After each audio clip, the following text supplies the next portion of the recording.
be made of steel. Indeed, a big birthday shout to you, man like Shatawale, giving us back-to-back hits.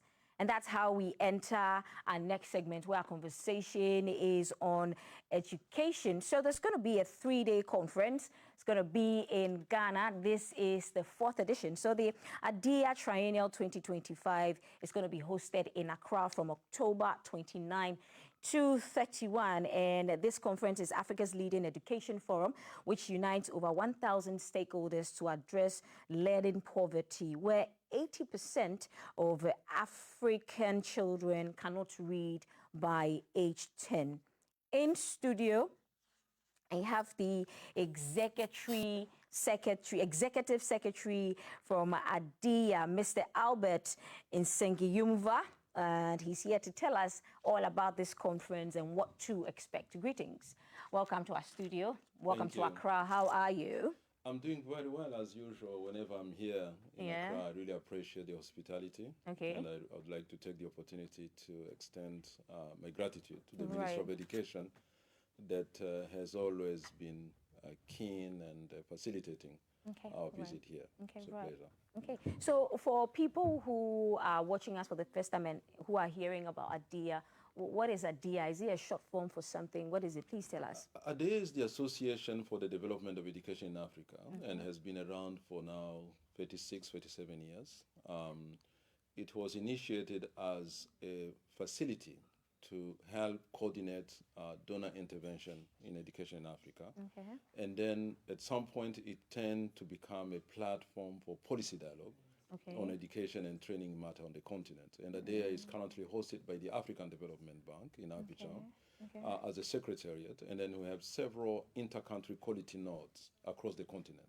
And those quality nodes cover different aspects of education for early childhood development to higher education. Okay, right.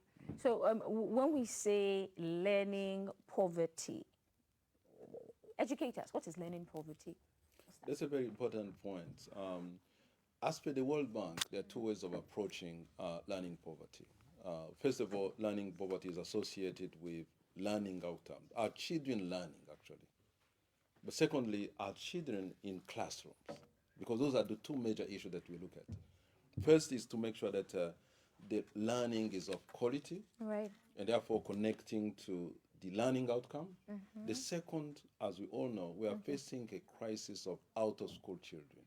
There are a great number of children. Today, the figures we have about 100 million children that are at the age of being in school that are not in school. So those are 2 important issues the continent is facing. Right, okay. So my research here says that this crisis is expected to end by 2035. How do we intend to do this as a continent? How's this going to be done? That's a really important point you are making. And there are different aspects. When we look at education, there are different aspects that we need to consider.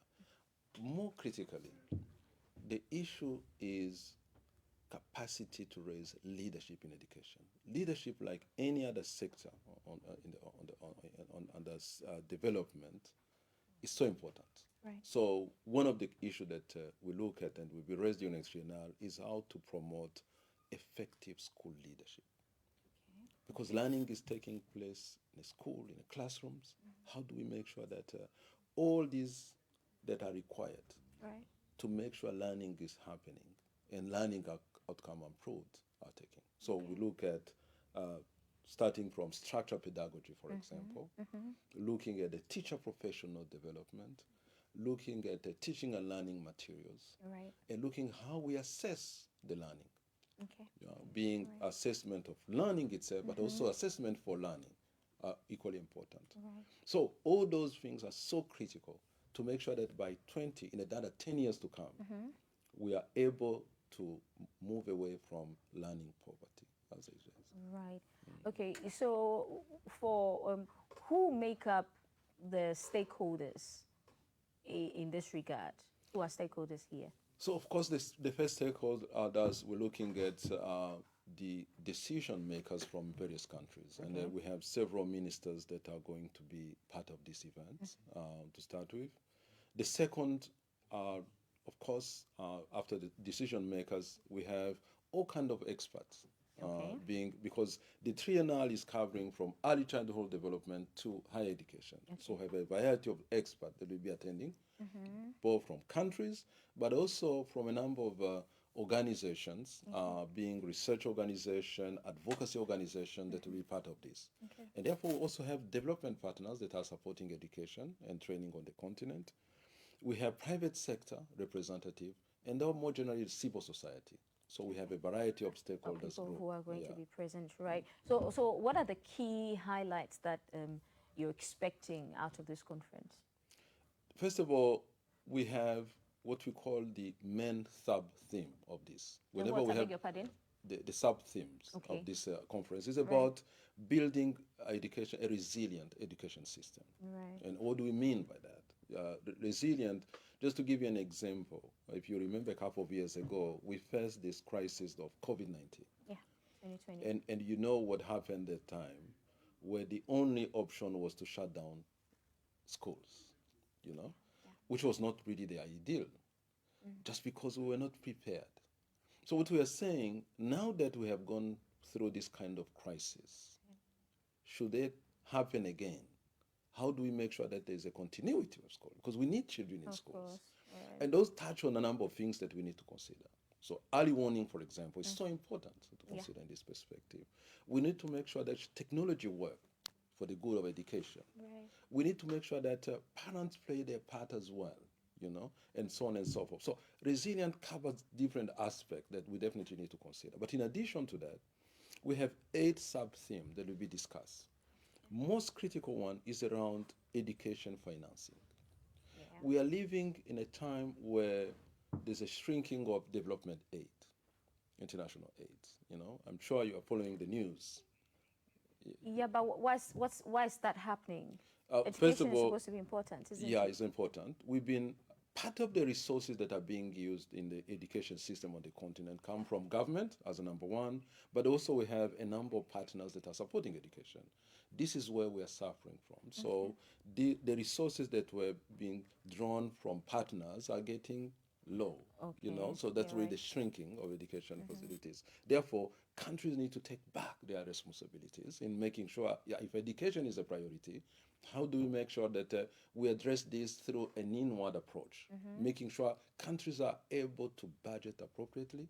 But more importantly, it's not just about raising the volume of resources, also how best can we effectively manage available resources. So, and there are a number of innovations that are happening, including here in Ghana, that will be discussed, shared, because in the end, whatever succeeds in this country create an opportunity for others to learn from.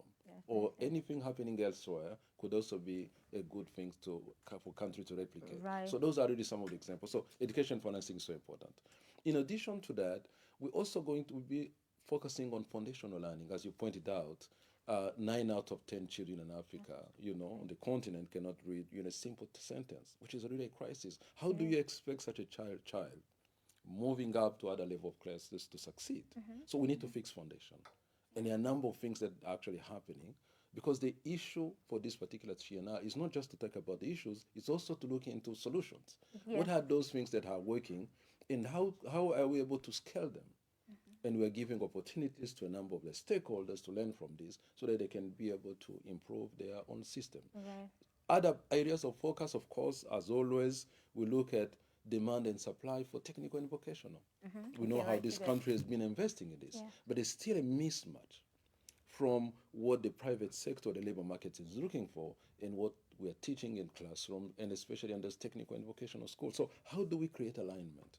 And that alignment can only happen when there's a strong partnership between the private sector and the training institutions.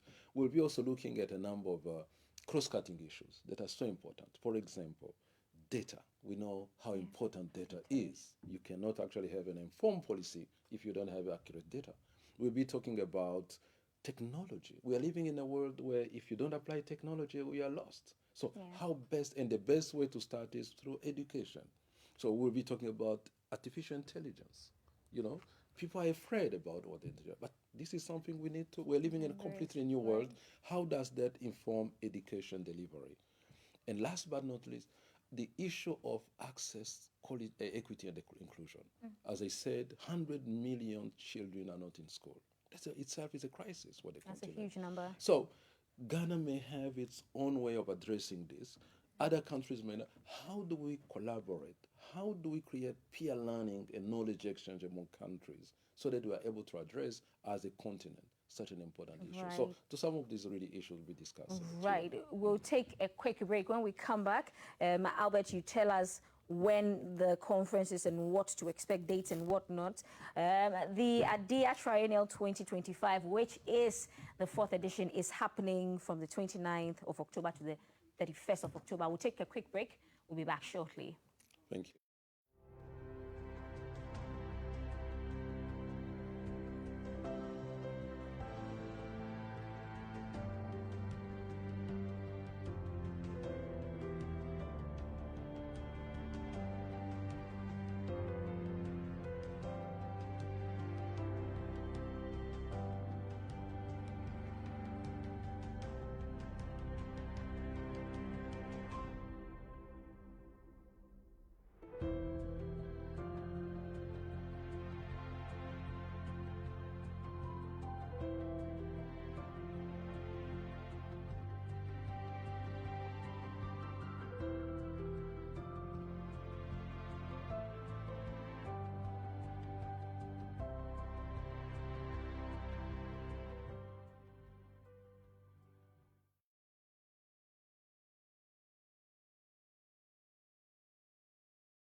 Welcome back in studio. We're having a conversation with the Executive Secretary of ADEA, Mr. Albert Nsengiyumva, and he's been telling us what to expect from this 3-day conference. So this is the 4th edition, this one in Accra. So tell us about the previous edition, the 1, 2, 3 editions. Where was 1 held, 2, 3? Thank you. The first one took place in Burkina Faso. Okay.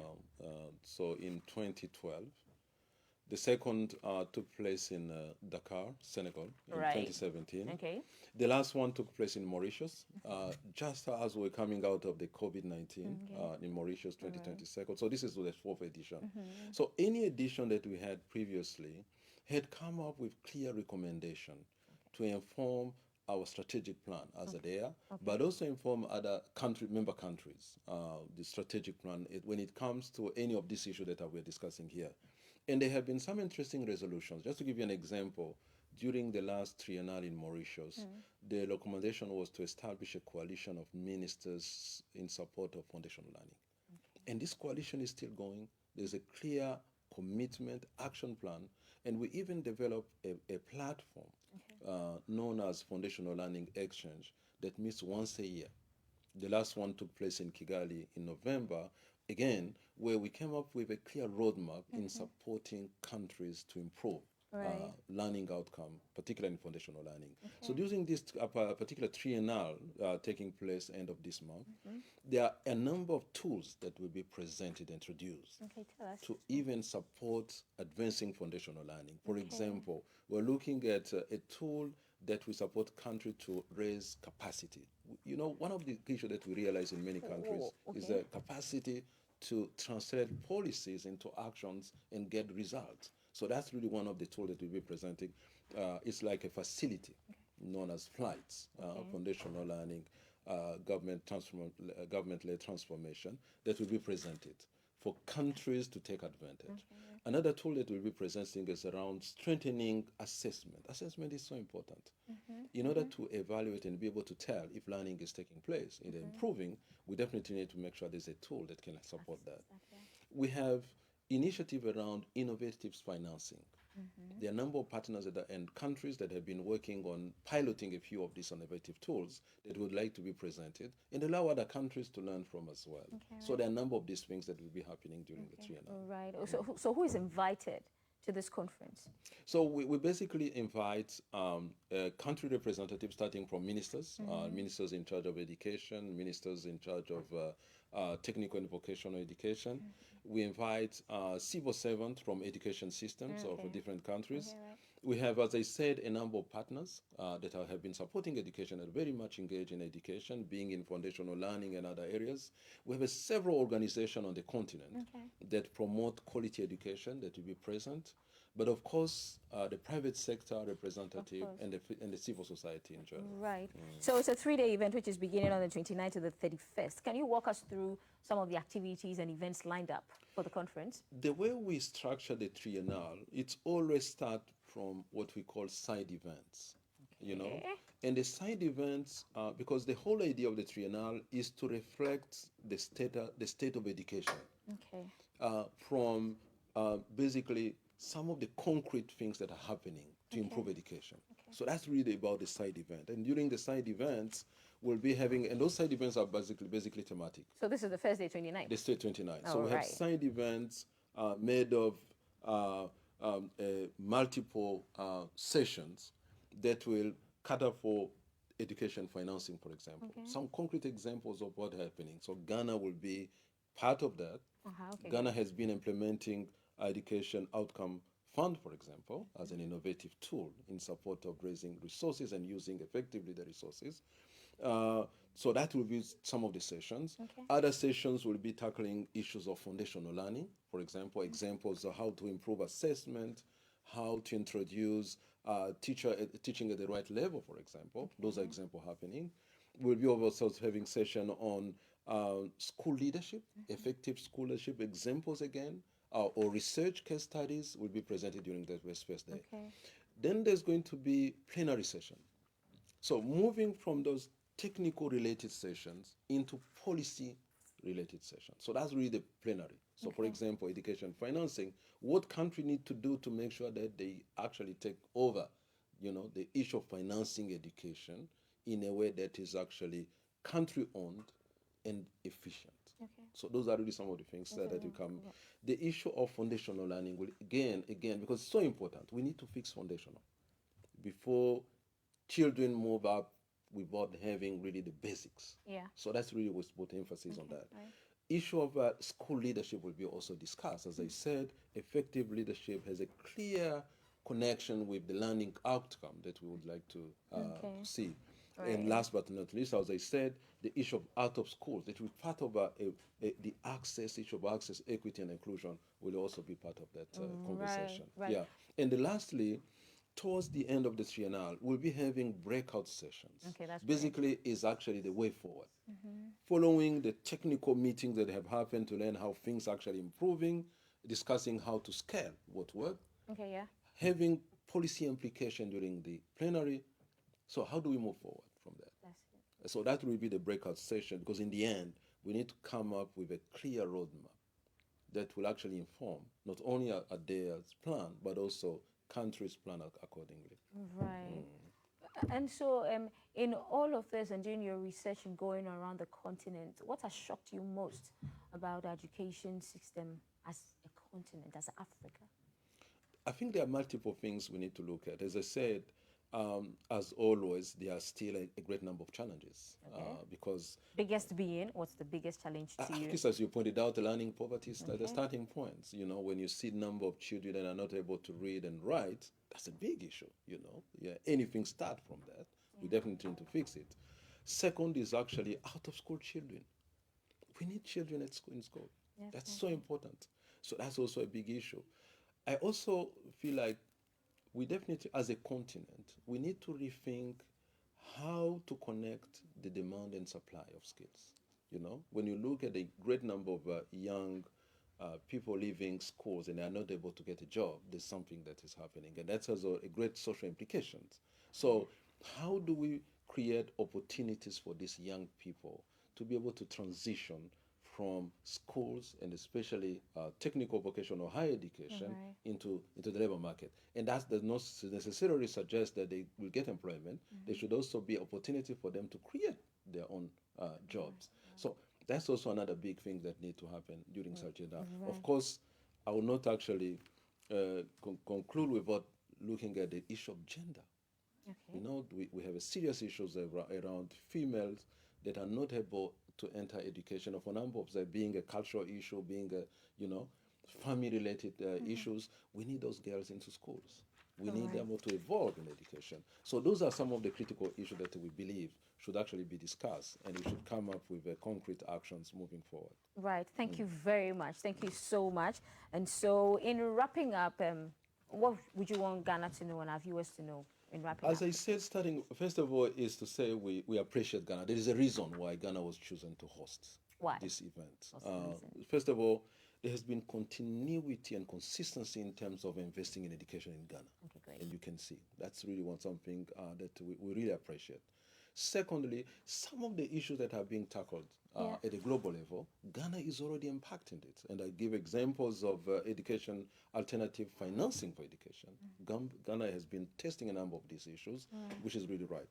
Secondly, is about integrating STEM in education. Okay, Ghana has been promoting this and is really working very hard on this to make sure that they get results. The issue of teacher professional development, Ghana has been investing in this. The issue of technology, Ghana is one of the few countries that is investing in integrating technology in Africa, and so on and so forth. So it's a good example, and the Triennale is offering an opportunity for Ghana to test what they have been doing, but also to provide opportunity for other countries to learn from the journey they have gone through. So I think we'll not really get a better place to be than here. Well, Ghana welcomes you. No, Thank you so definitely. much for this Thank you. initiative. It's really Thank great you. for Africa. We've been having a conversation on ADEA Triennial 2025. It's a 3-day conference that's happening in Ghana, the Labadi Beach Hotel, from the 29th October to the 31st of October. And having this conversation with us is the Executive Secretary of ADEA, Mr. Albert Nsengiyumva.